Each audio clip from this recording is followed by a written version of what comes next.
Welcome to episode 525 of the Selling Your Screenplay podcast. I'm Ashley Scott Meyers, screenwriter and blogger over at sellingyourscreenplay.com.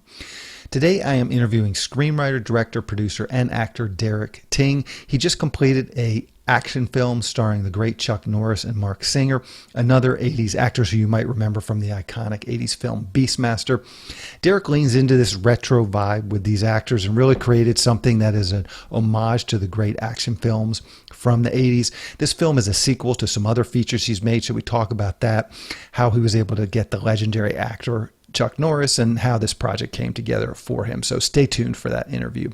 If you find this episode valuable, please help me out by giving me a review in iTunes or leaving a comment on YouTube or retweeting the podcast on Twitter or liking or sharing it on Facebook. These social media shares really do help spread word about the podcast, so they're very much appreciated.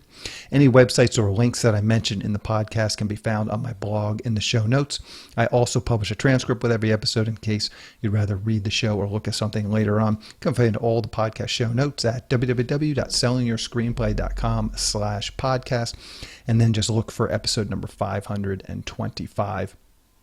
If you want my free guide, How to Sell a Screenplay in 5 Weeks, you can pick that up by going to sellingyourscreenplay.com/guide. It's completely free. Just put in your email address and I'll send you a new lesson once per week for 5 weeks along with a bunch of bonus lessons. I teach the whole process of how to sell your screenplay in that guide. I'll teach you how to write a professional logline inquiry letter and how to find agents, managers, and producers who are looking for material. Really is everything you need to know to sell your screenplay. Just go to sellingyourscreenplay.com/guide. So a quick few words about what I'm working on. I don't know if you can notice, but about a month ago, I had a tooth pulled out, and it's still a little bit painful, so I'm having a little trouble speaking here. It was a wisdom tooth that I probably should have had pulled out years ago, so I'm sort of suffering through that now. So obviously the film festival is now less than 2 months away, so I'm starting to ramp up all of those preparations. It's October 4th through October 6th here in Los Angeles. I should have the website up and running so you can buy tickets in the next few weeks, so keep an eye out for that. And the screenplay contest is also closed, so I'll be reading a lot of those scripts in the next month as well. I guess this is sort of the busy season now for SYS, as I have a ton to do with the festival and the contest. So that'll be consuming most of my time for the next month or two, although I'm still working on this spec rom-com that I've been talking about. So hopefully I can keep some of that momentum going and just try and keep some writing schedule going as I get busy on some of these other things. Anyway, those are some of the things I've been working on. Now let's get into the main segment. Today I am interviewing filmmaker Derek Ting. Here is the interview. Welcome, Derek, to the Selling Your Screenplay podcast. I really appreciate you coming on the show with me today. Thanks for having me. So to start out, maybe you can tell us a little bit about your background. Where did you grow up and how did you get interested in the entertainment business? I grew up in New York. I watched a lot of movies with my dad growing up. We'd rent movies from the local store, grab the new releases and the ones that weren't, and we'd watch 10 movies over the weekend and make sure you rewind them and return them on time. But that was the beginnings of my career. Of my passion for movies. But I didn't really think it was a career. But I took some acting classes at Cornell and fell in love with acting and wanted to be an actor, but took a normal day job. And during 9/11, I was there, and that experience made me think about, what I really wanted to do with my life and how short it was. So I started taking steps to become an actor, and in that process, I realized, whoa, if you really want to be in control of your career, you have to start writing and creating your own stuff. And it wasn't until I moved to Hong Kong that I had a transition to media. So I worked for Google and tech, but I worked for CNN when I moved to Hong Kong as a producer, and that was kind of like my transition into media. I learned a lot of stuff about just making promos and editing and all that stuff. In Hong Kong, these directors asked me to be in their commercials, and then one thing led to another. I got a part in a movie, and so I'm sitting there halfway around the world thinking, hey, I'm interested in filmmaking. I didn't move halfway around the world to work at CNN. I want to be a filmmaker. So I grinded it out, nights and weekends at another company and started writing my first script, Super Capitalist. And that's a financial thriller. And that came out in 2012. It was released by Warner Brothers and is one of the first day and date movies. And that did okay. Um, and that propelled me to do my second movie, which was Always, and that got released by Paramount. And then my third movie was Agent. That was a very small budget. And that was my first foray into action. So that, I grew up on action movies with my dad, bringing it back. I wanted to take that next step in my craft to tackle action.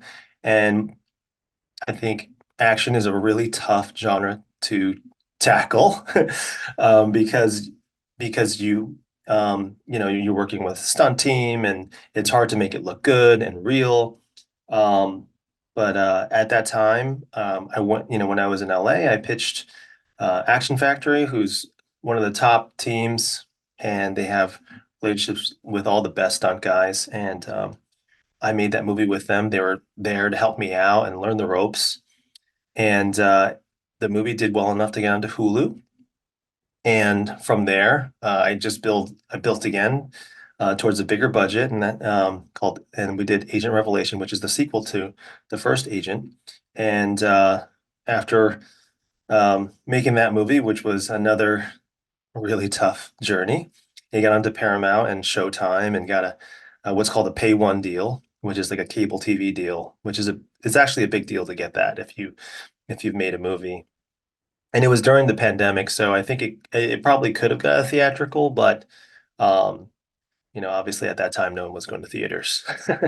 Um, and then with all this traction and this track record, I made Agent Recon, and and You here just we are. Yeah, so we'll dig into Agent Recon here in a second. Let me just go back on a couple things that you just said and dig into that a little bit. Like, so making this transition, you said you're working in tech for Google, making a transition to CNN and media. How did you make that transition? Did you have like a degree in media studies or something, or just what? And was there some forethought in that? Were you thinking at this point, I want to start getting closer to, acting and producing and directing and writing, so I'm going to sort of go in that direction? Was there some planning out, and just how did you make that transition? It certainly was a very windy road. I mean, the story is that, like, as an actor at that time, first when I was working at Google and these tech companies, I'd take a cab to go to the audition, and I'd rush back to my job like sweating because I was just trying to get back on time. You kind of time it and you're like, okay, if I go to the audition, then I read, and then I come back, I can be back in 2 or 3 hours and block off a meeting. Um, so that's it was really like at that time was all I really was, it was like a moonlight thing. And I didn't really think of it I didn't think too hard about it, honestly. But once you've landed a couple jobs and gigs, so I'd made money as an actor. I just wasn't getting roles and parts that were legit and big enough, and it wasn't a career that was really taking me anywhere. Um, so because I wasn't in control of my career, right? You're waiting if you're in the actor seat, you're waiting for somebody to cast you, and you're just interviewing and you're just asking for a job. Like, hey, I'm here. Here's my resume, and here's anyway. So that's when I started like thinking about adding skills. So I made my first short film at that time. And I did take an editing class at NYU, and I took a lot of different classes. And I made my first short film with some friends. You make a short film with some friends, and you're shooting on the weekend. And then so this guy has a camera, and like at that time it was like the Canon XL or something. It was like DV tape. So um, and you get this guy, and then you get Final Cut Pro, and and I'm just like editing and editing and editing and trying to make this movie and like add some music. It was really, I mean, it was just really ghetto. It was okay, but it was just, it's just one of those things where you're just kind of learning. But in the process, what happened was I actually got pretty good at some of these things because I kept on refining the edit and writing and all these things and understanding how things work. That when I moved to Hong Kong, the story is that I actually didn't have a job. I was just looking between LA and Hong Kong, thinking I'm at a point in my life where I want to switch things up. Like I'm doing well at my job, but I know you kind of know where the path is. And I got lucky in that one of my friends was like, "Hey, they're looking for a producer at CNN." I had like zero qualifications to be a producer, but I had skills. And it just so happened that they had a project. So it's like, "Hey, do you want to do this project?" I'm like, "Yeah, sure. I'm not doing anything. I just moved here." And then at that point, I did the project, and then they're like, "Hey, you're pretty good. And what else can you do?" And then it's like, "Oh, how about you do this?" And I'm like, "Okay." And then I do it, and they're like, "Oh, this is pretty good too."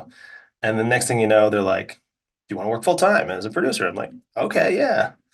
So the transition to media was like that, and then the transition to writing a script and putting it together. I mean, that was like a whole nother ball game and putting together film. But really, I just started with um, trying to write the best script possible, and then putting together as a producer, putting together different parts, like getting cast. Like at that time, um, a friend of mine knew Linus Roche, who had been Law and Order and Emmy nominee and everything. And it's like I sent him the script and said, "Hey, I'd love you for this part."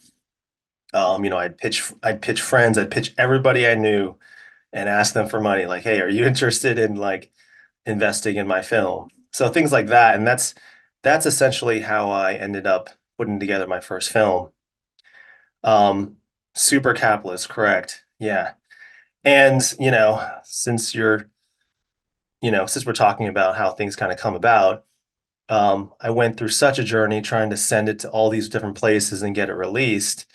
Um, and the way I got it released was when Gravitas was just starting out. They're like the new company on the blog. Video on demand was new, um, you know, and I sent them my movie. I said, "Here's my trailer," and and I noticed that they had a good kind of theatrical on demand business, and they just responded back and said, "Hey, we think we can pitch this to Warner Brothers for you. Are you interested?" And I'm like, "Yeah, hell yeah," because I've been through the whole like rigmarole of trying to get it to festivals and trying to get it to sales agents and running into walls and nothing, and then suddenly, boom, it's like Warner Brothers.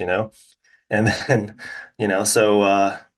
so yeah, I mean, the Warner Brothers executives watched the trailer. Some probably watched the movie, and they're like, "Okay, this could be an interesting movie. It's timely. It's a financial thriller." So next thing we know, our movie's like right next to Batman.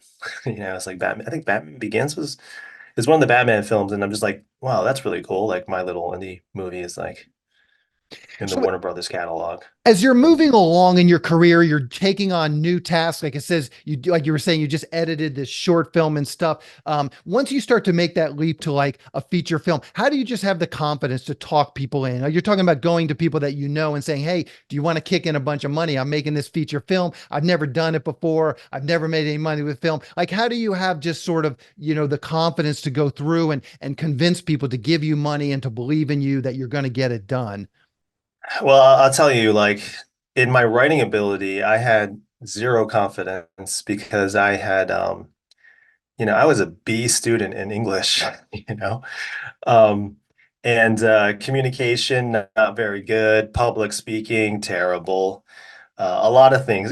By the way, public speaking and acting very different. So I don't know. I think at the beginning of your career, you almost have nothing to lose. Does that make sense? You have nothing to lose really because you're like, "Hey, I'm moonlighting. This is not my day job, and this is not a full-time career." But I put together this pretty cool idea. It's relevant and it's a good script. Here's the script. Would you be interested in reading it? At that time in my career, that worked because I found people who are looking and interested into film. Film is attractive to people to be a part of and support, and it's very impactful. But also that I think my script was really good. It was solid enough, and even I remember Linus Roach reading it, and when he responded, he said like, the best thing about your script is I could see it. I can see it when I'm reading it. Um, and I think because it was so relevant, it resonated with him too. We just come out off the 08, 09 financial crisis. So people have been talking, it actually, and then of course when the movie came out, like all these other bigger budget movies came out, like Arbitrage and like Margin Call, and our little movie is being compared to them and everything. It was is a quite interesting thing where you kind of hit it on all cylinders.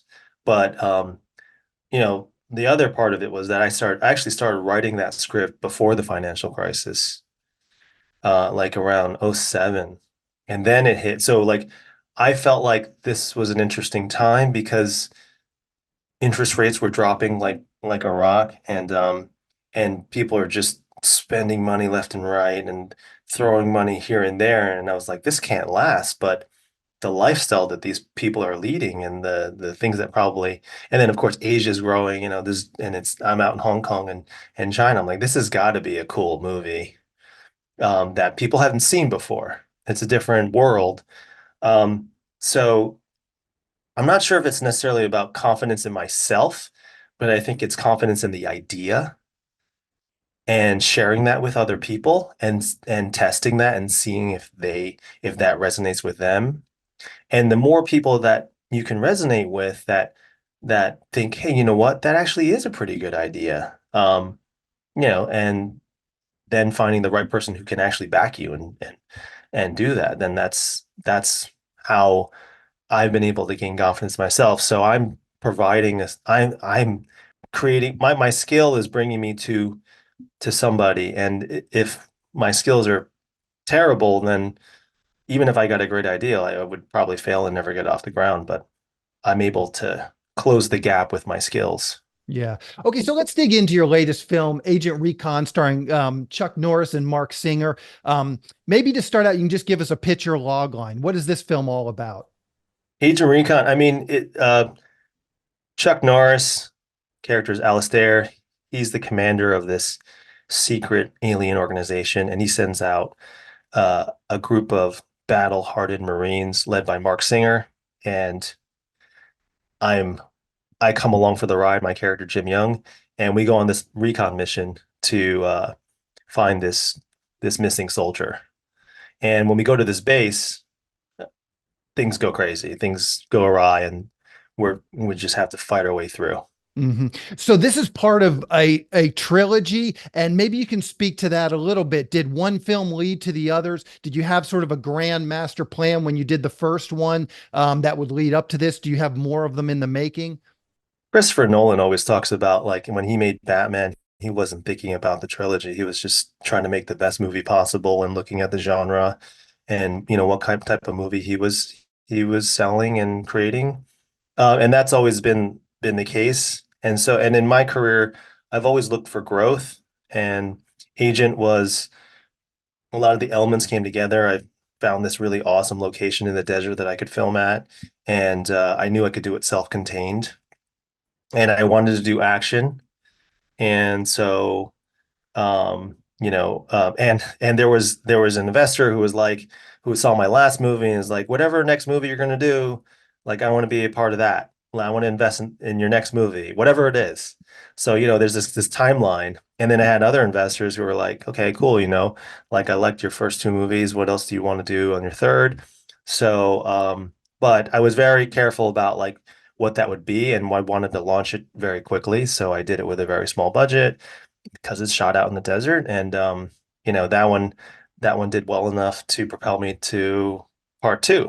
Um, so it's just really a lot of it is like that one actually I was experimenting with the horror aspect and sci-fi and action. The first one, that's really there's lots of elements of horror which I don't actually even not even that good at, but there's lots of elements there that I was exploring, and then on the second one I'm building upon that. So, and that one was another that one was a non-linear one. I actually, this Agent Revelation, I think, I'll be honest, you struggle with every movie that you make. Um, doing a sequel is not easy. Doing a sequel is not easy because you want it to be bigger, better, and you're continuing the story. So you're not really starting from scratch, which Agent One actually it was from scratch. So you can like build your character. It can be single arc, single character. But the moment you get into multi-character, multi-arc, then I started getting a little non-linear, and but it ended up being good enough to get on Paramount and Showtime, so not so bad. And then this third one now you have like multiple leads, multiple arcs, but a singular mission, and it's self-contained. Yeah, So where did this story yeah. come from? Maybe you can speak to that. Like, where did the idea, what's sort of the genesis of this story? I always do like so much research. I mean, sometimes it just comes from living really, because and I don't want to make it sound simple, but this really is a story which I've told other people. It's a friend of mine. We went out and it, I never shot a weapon before, and I was like, I never shot a weapon before. He's like, oh, well, you're in Arizona, and we can change that. And we went out to the desert. He had a friend that had like every single different type of weapon, like you can imagine, including an actual like kind of sniper gun that and tannerite, and that was actually that which made it into the first movie. And I was like, this is like an oh moment, you're kind of like, oh, this is really interesting. And so I always just start with something from that nature is like a part of life that I find like in this snapshot of time, this could be very interesting.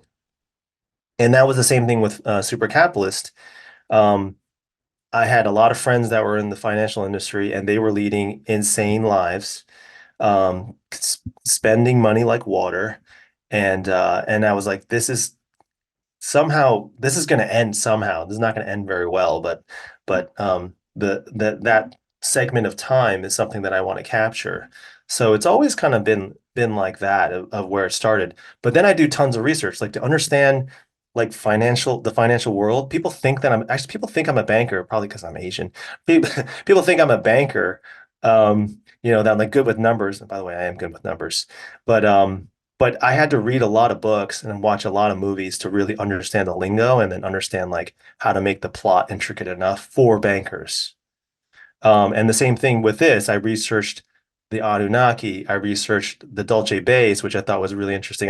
You're like YouTube is a treasure trove of conspiracy theories, and I love diving deep and watching like, Discovery Channel or something about like aliens. So this whole backstory and lore around that. And then of course I think my passion for zombie movies and vampires and aliens, like, and how would I approach that? hmm So for Agent Recon, and you've talked about this first movie, Agent was a very contained action film. How much did you know going into Agent Recon when you're writing the script? How much did you sort of know in terms of the pieces you had in place? Like, for instance, you had sort of this abandoned city set that you made good use of.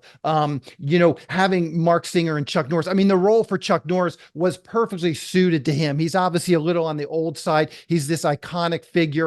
So you gave him a role that was sort of very noble. He sort of sacrifices at the end and stuff. So it's an actor like that could see himself in that stage. But I'm just curious, like how much of that was going through your head as you're writing this thing? Were there some business considerations? Were there some things you were considering with the characters, with the locations as you were writing this, just for practical sort of business considerations?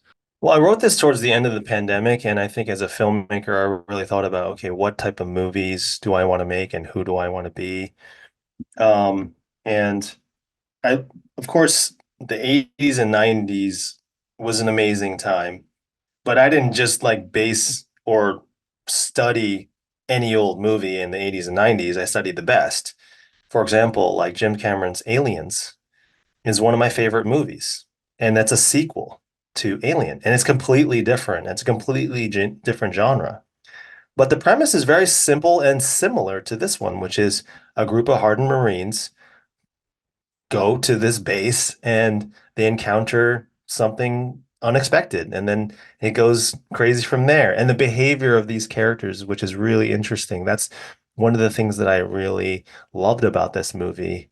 Like Bill Paxton's character, like, game over, man. It's like one of those is, like him being so tough in the very beginning, and then when he's faced with this alien, he just collapses in terms of bravery. Um, I went to the archive of some of the best movies. Predator is also one of my favorites as well, and obviously, I think you would see hints of that. It's the same simple premise, but it's it's solid enough to expand and make the story your own.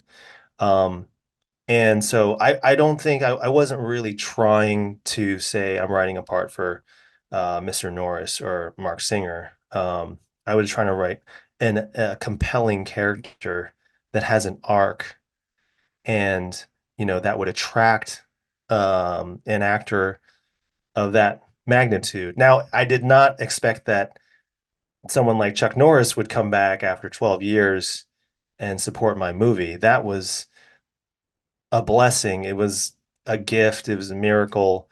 And I actually really hadn't thought through the gravity of the situation that I had created for myself because, um, why does he have to even do this movie? He doesn't. There's a lot of big actors. They're doing like one or two or three a year, like really, really top names. But Mr. Norris has not done a movie in 12 years, so for him to answer my call, let's say, I mean, was a really big deal. And I think a lot of what I wrote really just resonated with him. And the story or the things that actually happen are what they are. They put the script in front of him as he was flying back from Hawaii, and he couldn't put it down. And at the end, he said, "We have to do this movie." And they made it very clear, it's like we don't leave the ranch mostly for anybody. There's cameos they've done, and they go to the ranch and shoot everything at the ranch. But he flew to LA for me, which is a big deal. Um, so yeah. And by the way, I'm for a screenplay, I'm adapting all along the way. You're adapting along the way. And that's one of the advantages of why I write and direct is because I saw the location and I adapted to the script. Chuck Norris is in the movie. I'm adapting and saying, okay, I can do. He's going to be a part of this. What else can we do? What else can we add? What does he want to do? And the same thing for Marc Singer's character too. Marc will change things on the fly too. Mhm. So So let's talk about screenplay structure a little bit. What is sort of your approach to screenplay structure? There's the Sid Field, Blake Snyder. They have a very clear sort of three acts and templates and things. There's a more new or intuitive where you sort of just feel it through it. But what's your approach to screenplay structure? let me preface this by saying that I'm certainly a person uh, school of hard knocks, and um, like I said, I was a B student in in high school for writing. But typically now, what my approach has been lots of research and outline um, with a great idea that's been vetted with friends first, an outline, and you explore that, and then you start writing drafts. In terms of Agent Recon, I'm not sure if you noticed that there are five acts in this, um, and that's Shakespeare, essentially, right? Um, But a lot of these movies that were in the 80s, the really good ones are five acts. So, um, but yeah, I mean, sometimes you're typically three acts and yeah. And I'm sure every screenwriter has probably read Robert McKee. Um, and this is my fifth movie, and when I started, I did single character, single arc, and he's got the triangle um and that's how I started, but now I think I'm more able to do the multi-character, multi-arc well. And that's what you'll see, like my character now that, because it's a trilogy too, is my character Jim Young is kind of this thread and glue. And yes, he has an arc, but then you see Marc Singer has his own arc too. He's making decisions. In fact, in the beginning, he's making more decisions than my character. My character is kind of along for the ride, but then it shifts gears where I'm starting to make decisions and face things. So and then of course, and then that other guy. Yeah, yeah. Um, Yeah, yeah. so now So, what about screenplay genre? Obviously, this is sci-fi action. I mean, one of the things, mhm. one of the strongest things I think about your film, like the entire back half of the story is almost all action. There's really very little slow moments. You really keep things going nicely. So just what's your approach to that?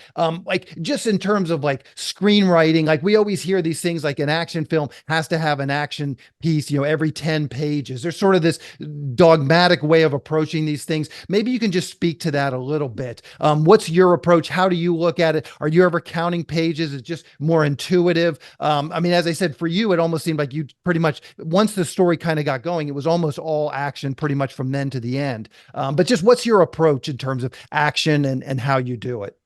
I think it's definitely those are all good. Yeah, like the 11 page, after 11 pages, you have to do something. Or in the first, and certainly like people send me screenplays, and if in the first like 2 to 3 pages, I'm not, if I'm not feeling it, then that's it.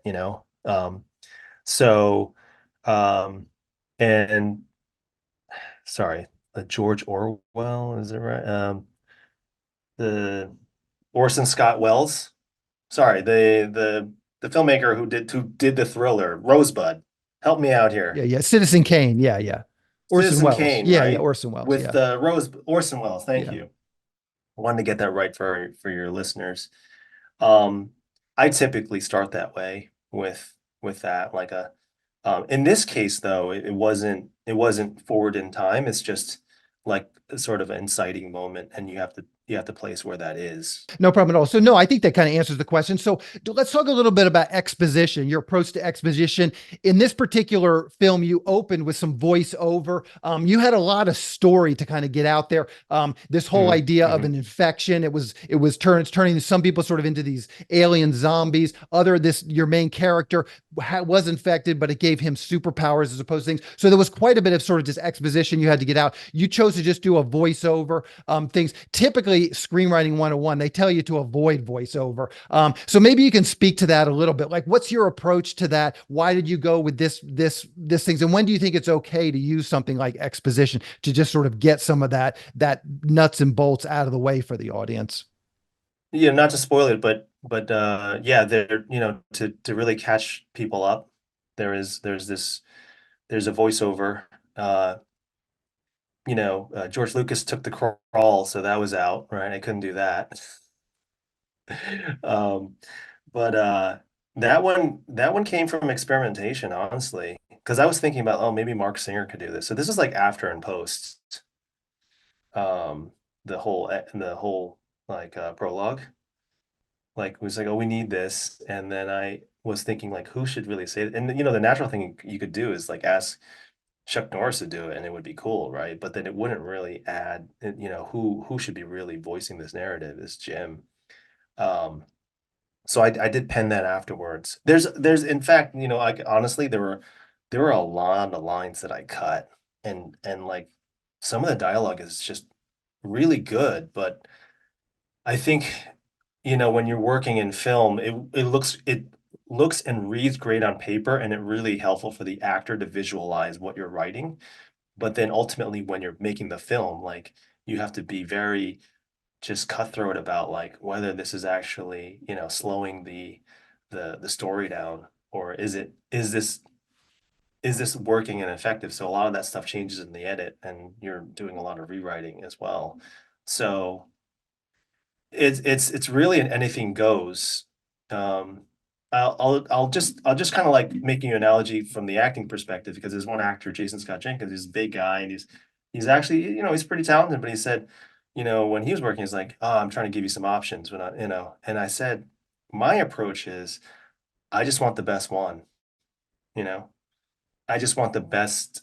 Um, I want you obviously, okay, so what is the best for me is like, how, if you can deliver a performance where it feels real and believable, and that's really what I'm watching on screen.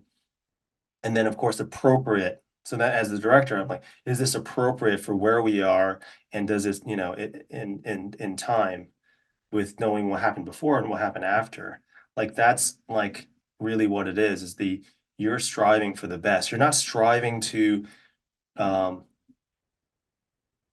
change it up or follow directions. You're just trying to think how to tell the story the best and keep people engaged and keep it interesting. So there's this story. This is something that I've been talking about with I talked about with my team too, is that um, when we watched the movie Terminator, the first one, not Terminator 2, but the first one, just imagine being like a 15-year-old and watching that movie for the first time. It's like you don't know if Schwarzenegger is a robot or who, if he's from the future or the past. You just see this glowing ball, right? So, one of the things Cameron talks about is tension, and that is so important. Is so like you're just the only thing that I'm trying to do in the as a filmmaker and writing is creating as much tension as possible and much thought and curiosity throughout the entire script. And so, especially in this day and age where we're in this like 30-second, 15-second mentality of clips, it's really hard to keep people engaged. So, even in my, thinking of what a feature should be, I think a lot of times some of these movies don't make it well. These big movies don't make it well because they're too long. And it's hard to keep people engaged no matter how good you are. There's going to be a time where you just get a little bit bored or a little bit lost and you want to look away. So in my feeling, sometimes that 90-minute to 100-minute area is what's appropriate for me, especially like if you're someone to your listeners who are, if you're just starting out, like I wouldn't try to write a 3-hour epic.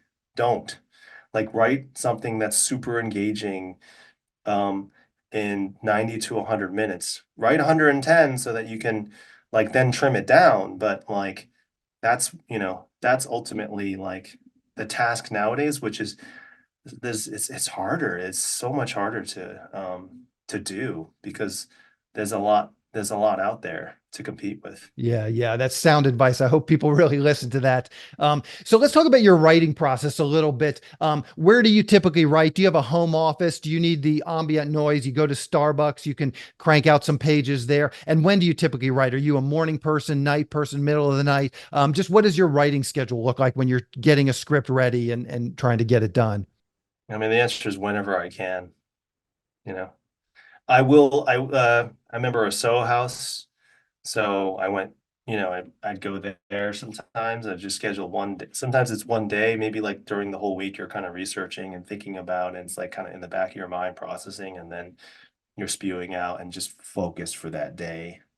Sometimes like that, and you're edging it forward. Because of course, as you know, I wear many hats, so I can't just be like the writer.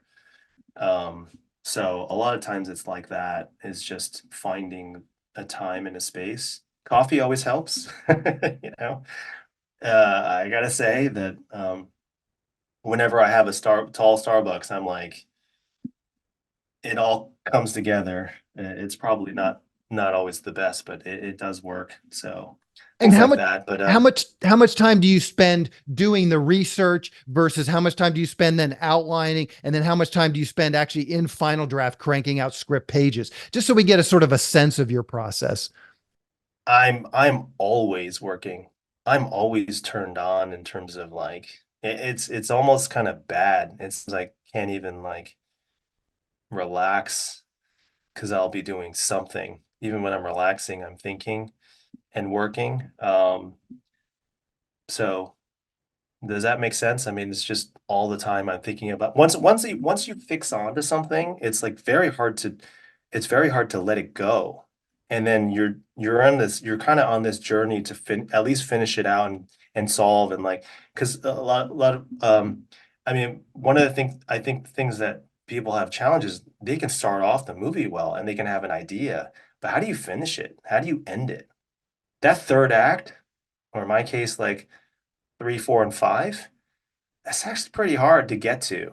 Even if you know what should happen, you because you're doing a lot of set up and payoffs. So if you haven't set up the characters well in the first half, then it's really hard to finish the third act. So I become obsessed, and so more sometimes I'm sprinting to do a draft, and then I'll take a break and I'll come back to it in a couple weeks. But once you've gotten the first draft out, then it's definitely a time to celebrate. And then, but then of course you're going to revise it like 100 times. But it is a time to celebrate because you've gotten really far. So, but it doesn't sound like you do a lot like with index cards and outlining. It sounds like you're mulling this thing over for a while and then you're diving into script pages. It's more like Google Docs or something. I like to use my technology as much as possible, but I don't have, yeah, I don't, I think my hand, like I can't even write very well anymore because the muscles are not, I'll type very fast, but, or I'll have a big screen, but, I think people need that sometimes, and it looks cool when you're doing behind the scenes as well. But it's whatever process that works for you. I think ultimately, like as I mentioned, it's still the same thing. You're starting from an outline, and you're And like, how much this time do you, happens next, and but how then much time do you spend developing that outline? Is that a big part of the process? And then you spend 6 months doing an outline and then 2 weeks knocking out that first draft? Or is it 2 weeks of outlining and then 2 weeks of knocking out that first draft? I would like to say I'm a pretty good writer now. Now I can write a script in probably like if you ask me to, and I've been hired to write scripts, like I could do it in 3 months. I could write a solid script that I would get paid for in about 3 months. And if I had to fix a script after something, it'd be a month maybe. Um, but like I said, I was learning for 6 years, um, grinding it out and learning what all the other things. I think it's actually important to know that there's a lot of other things, that would actually just if you understood those areas, they would actually answer the questions that you're asking, right? It's like, oh, how do movies actually get produced and made, and why do they get greenlit? Well, um, in the business, honestly, it is cast driven, right? So, um, and I wasn't as big on that as now that my craft, I think, has kind of come full circle, and I've developed myself in different areas, and that's why I went out to like bigger cast for this one. But because that attracts eyeballs. Like I can make I think I've made some solid movies that got released on prominent platforms, and but they don't make as big a splash as when you have big cast, and that when you have that's how you get to the next level.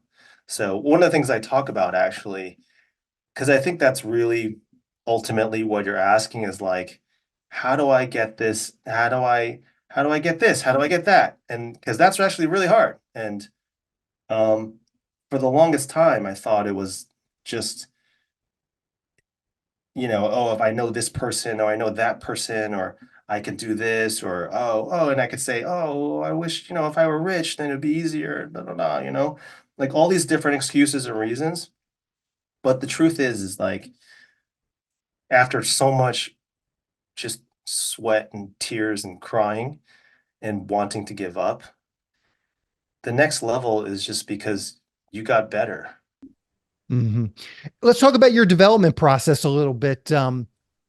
Just when do you when you were writing Agent Recon, when did you get to the point where you felt it was ready to get notes? And then who do you get notes from, and how does that play into your rewriting process?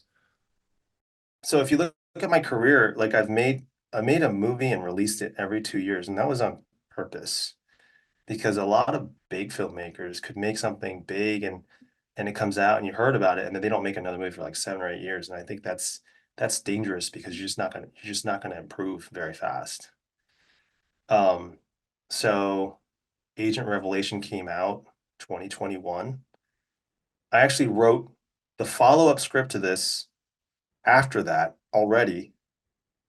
And so, and what I shot this at the beginning of 2023. Yeah, like I probably wrote, I think I wrote Agent Recon um, mid mid 2022. I gotta look back at my notes. Honestly, I don't really know, but it wasn't a long process. It was just more. That's why I say it's a culmination of my track record. I really just went down to, okay, what is the movie that I want to make? What are my favorites? Who am I as a filmmaker? Um, and really understand that. But it was only because I did all these different movies and they're different areas. Like Always is a romantic drama. I did a financial thriller. I did an action movie. Now I did I did a movie with more visual effects. So it's really only understanding those verticals. I'm like, okay, who am I as a filmmaker? And I realized, you know what, I'm a pretty good action writer. Like not many people can write. Like I wrote out punches and kicks um, to the T of what happens in this movie. Um, then of course, then my stunt coordinators took that and made them better. And on the fly, if I saw ideas like adding additional choreography, of course I added that in there. But I started from a very strong foundation of writing in all the action as well because um but then I'm more simple. Like I went back to even like the Matrix and I read like what they did there. It's a very long read. And I would say it's a great script, but I'm not even sure if like that's the actual script. It looks really good. But and the other thing too is you're the big studio is probably not reading that either. Probably not reading it initially. They're probably going in and showing all these like flashy things, and they were talking about how they're going to do this really cool camera thing and so the gimmicks, right? So I felt like the writing was brilliant, but I didn't feel like if I gave this to an actor, they might not necessarily read all those pages either because they're busy, right? And they get scripts all the time. So I think simplicity, keeping it very engaging is key. However long that takes you, you know.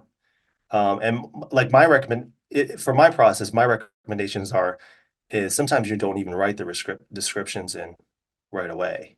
You're just racing to kind of like flesh out these characters and flesh out the things that happen and who they are. And then you're going back and revisiting these characters and saying, okay, who is this guy? What is he doing? Is he important? And there's certain characters that actually, I'm like writing another script right now, which has nothing to do with the Agent Recon series, but it's a new franchise. That where I'm like, like, oh, this guy, he went from like henchman number one to like a really important character, right? So like I gotta figure out who this guy is.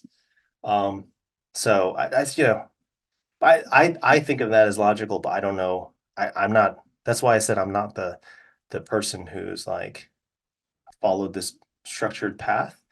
And I'm curious what other writers, but in the end, I really think it's just um, whatever process works for you. And there are key things you got to do. Yes, write an outline, and however long that takes you. But I think no one's really adding up all the time and the sweat and tears and the thought before you even like got to the keyboard. Hmm. So So once you had a script done that you were happy with, you start showing it to people. What were those next steps to actually put this together, raise the money? Did you have some investors from your previous project already lined up? Maybe you can speak to that a little bit. I know there's screenwriters out there that have a finished script that they're very happy with, they're proud of, and they want to kind of get it into production. Maybe you can talk about that a little bit. What were those steps taking it from script to actually getting the money in the bank and starting to put this into pre-production? my process is different, but I think I was at the level where I could write a script and get a casting director, casting director. Valerie McCaffrey is who I worked with. I mean, it's an IMDb. You can look. Um, you could try reaching out, but it's not like she would just take your call anyway. You have to have a track record. She looked at all my stuff. She looked at all my work. Even my lawyer looked at my work. Everybody looks at your work and look at what you did. My stunt team when I first started out, when I first made the agent, they said, "Oh, you made two movies and you have another script. Okay, like we'll work for you, even though it's not full rate, let's say." And of course, then as you progress, then you treat your team well. But yeah, like in my case, uh, I focus on writing the script.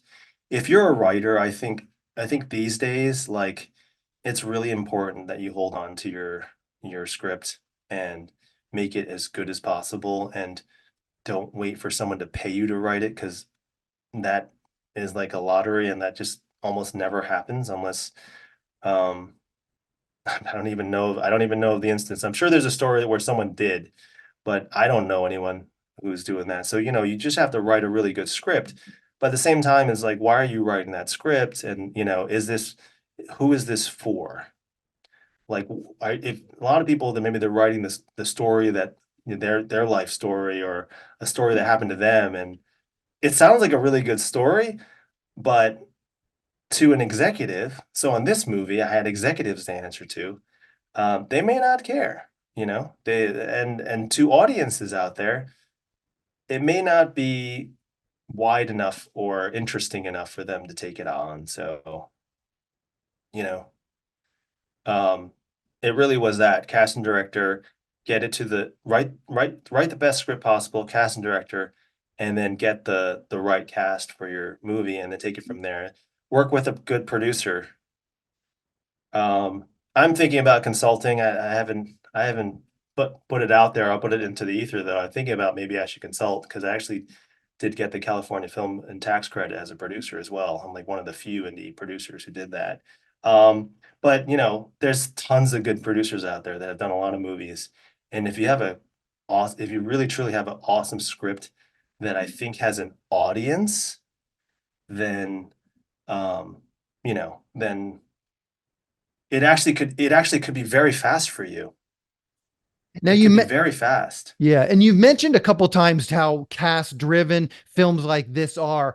So maybe you can, and clearly your first step once you had the script was to get a casting director. So that sort of speaks to that. But maybe you can speak to that a little bit. How important is cast to a film like this? And then once you had Marc Singer and Chuck Norris attached to the film, how much easier did that make it to actually raise money for it?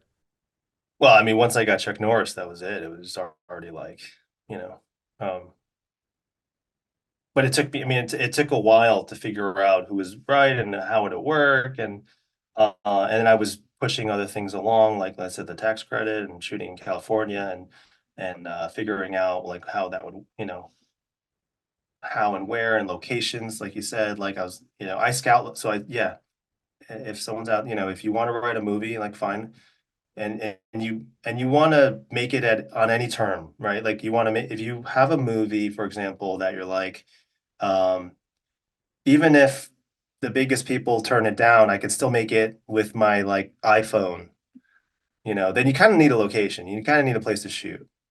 So if you're just starting out, you could do that. You'd be like, okay, I'm gonna make a movie in my living room. So, by the way, like I just did an exercise for Soho House, and I was in like the top 12. I wrote that in like 2 hours. If we're talking about time, I wrote that in 2 hours. They may not want to hear that. And then I was shortlisted, and I'm not famous as a writer or anything, but I think there was like 400 submissions, and like I'm in the top 3%. Sorry, just to be clear on that message, the parameters were two people walk into a bar and that's it. You know what I mean? Like if you have those parameters, then it actually becomes a lot easier to write something. So you mentioned you had worked with Chuck Norris before. You brought on this casting director. Maybe you can speak to that a little bit. I get a lot of emails from people like, "How do I get this actor attached to my script?" And maybe you can talk us sort of through how this came about with Chuck Norris. As I said, if you had worked with him before, you have this prior relationship. No, Do you? Oh, you did no, not. no prior relationships. Okay, so then the I'm casting. just a guy. I'm just a guy like from a middle income family, no connections. I didn't grow up in California. I grew up in New York, moved to Hong Kong. I That's thought it. you had Like said you had worked with I Chuck Norris on a previous film. no. Um no, the script went to him through the cast director and he just read it and got behind the film. Yeah. Did not work with him before. Okay, I so wish maybe I you had could. connections. Yeah, so maybe you can speak to that a little bit. What do you think it is that attracted him? Why did he get involved in this? And when you're choosing a casting director, like is that part of the calculus as well? You look at that casting director and who she has cast in other films, knowing that she might have a relationship with some of those actors. Did that play into it? Why you hired her was because you knew she could get to certain actors that you thought might be right for this film. I'm just sort of just the logistics of how you actually get to the person that you ultimately want in your film. In the case of the Norrises, um, I think one thing that Mrs. Norris gave to me as feedback was that what Chuck Norris liked about the film is that, he obviously he's an action guy, right? He's an action movie guy. Um, and his feeling was that, and they looked at my work, his feeling was that you don't really need a lot of these other things. You just need a good story. And he felt like, the movie has a lot of action in it, but it actually has a good story. And I think, and obviously, I mean, there's a strong message to it. It's not hit you over the head, but there's a strong message to it. And I think overall, we really connected on our values. Um, and our bond has strengthened more because as people, I think we have a lot in common. And so sometimes I think for my project that was the case. Now, that doesn't mean that other movies that get made, that's the case.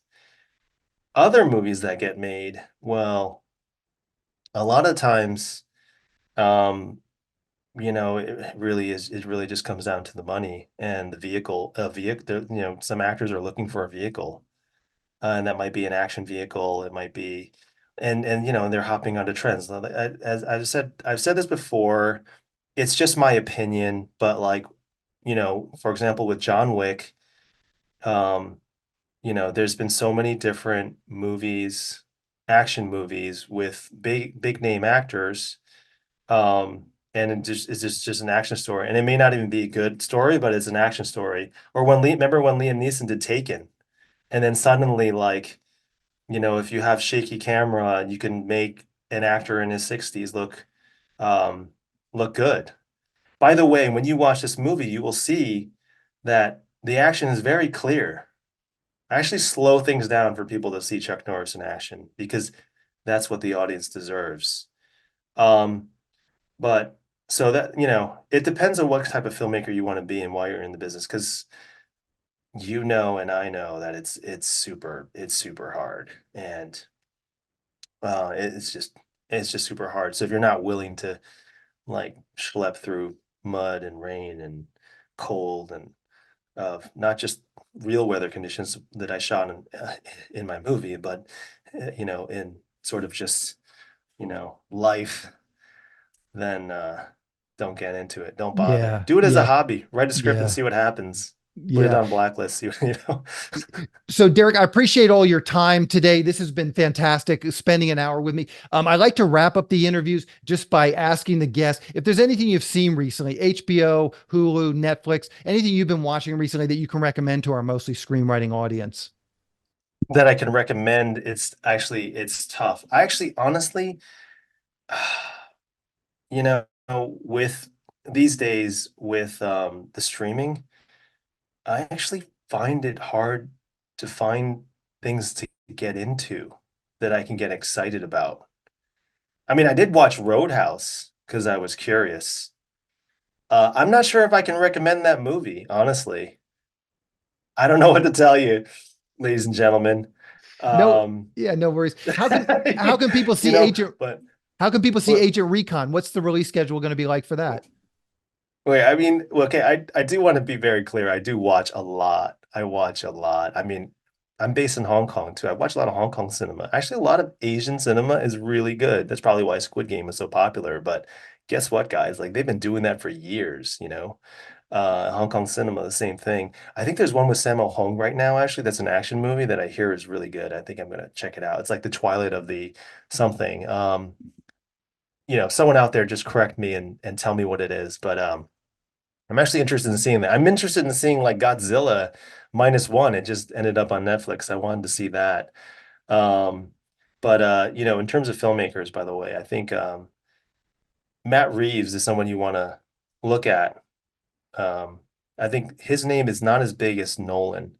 Obviously, Nolan is just at the top of the game, but I think Matt Reeves is somebody I'd love to work with. Christopher McQuarrie, like he's like Tom Cruise's guy. I think he's so smart. That guy is amazing filmmaker. Not the most recent Mission Impossible, but the one before that was really good. It's just everything on every level. Like that's probably why Dead Reckoning didn't do so well, is because it was good, but it just wasn't as good as the last one. So um Chris McQuarrie is like Matt Reeves. People probably, those are not household names, unless you're in the film industry. But like those guys are just, geez. Um, Yeah, those are sorry, great. what Those was, are great sorry, recommendations. Yeah, no, those are great recommendations. How can people see Agent Recon though? What's the release schedule going to be like for your film? Amazon is the main, it'll be everywhere that you can rent or buy. We do have some theaters. We do have some theaters that we're telling people about. These days, the theatrical is very tough. It's very tough. But I will say that the movie was mixed for the theater, like sound wise and music. I think you have to watch it if you can, if you're near a theater. I'm very hopeful for an expansion, but like I said, like there's some of these big tent poles that have failed at the box office. Um, but uh, but yeah, like do me a favor, buy it on Amazon. It'll be worth it. We're putting out tons of behind the scenes as well. If you really want interested to see my process, I have like the full 12 days. I only had 12 days to shoot this film. Uh, but the full 12 days, including Chuck Norris, it'll be on my socials. And yeah, we'll see how it goes. We'll see how it goes. So what are your socials? Anything you're comfortable sharing here, Instagram, Twitter, and then we can follow that. I'll put those links in the show notes so people can click over to it. But where are you most active on the social media? No, absolutely. I'm DKTING. On Facebook, I'm Derek Ting FP. We have an Agent the Movie on social, on Instagram, and um, on Facebook, it's Agent the Film. This is whatever handle was available. This is a while back. Um, and check out Chuck Norris's feed too. He's going to put out some funny. There's some funny stuff that Chuck Norris is putting out. I'm loving it. I'm Perfect. loving it. Perfect. Perfect. Well, Derek, I really appreciate it again coming on and spending an hour with me. This has been a great interview. And good luck with this film. Good luck with all your future films as well.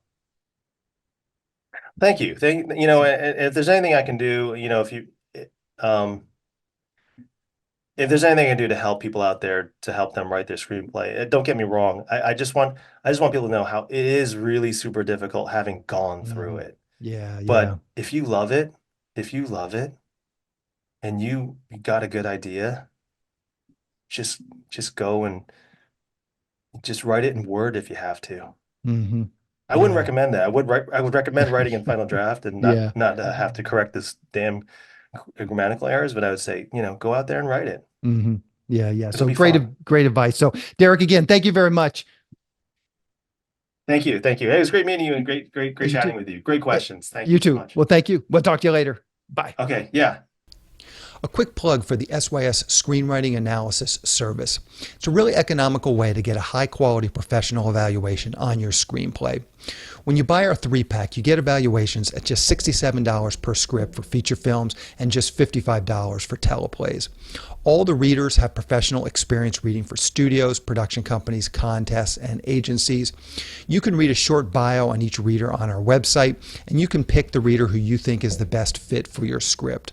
Turnaround time is usually just a few days, but rarely more than a week. The readers will evaluate your script on 6 key factors: concept, character, structure, marketability, tone, and overall craft, which includes formatting, spelling, and grammar. Every script will get a grade of pass, consider, or recommend, which should help you roughly understand where your script might rank if you were to submit it to a production company or agency. We can provide an analysis on features or television scripts. We also do proofreading without any analysis. We will also look at a treatment or outline and give you the same analysis on it. So if you're looking to vet some of your project ideas, this is a great way to do it. We will also write your logline and synopsis for you. You can add this logline and synopsis writing service to an analysis, or you can simply purchase this service as a standalone product. As a bonus, if your screenplay gets a recommend or a consider from one of our readers, you get to list the screenplay in the SYS Select database, which is a database for producers to find screenplays and a big part of our SYS Select program. Producers are in the database searching for material on a daily basis, so it's another great way to get your material in front of them. As a further bonus, if your script gets a recommend from one of our readers, your screenplay will get included in our monthly Best of newsletter.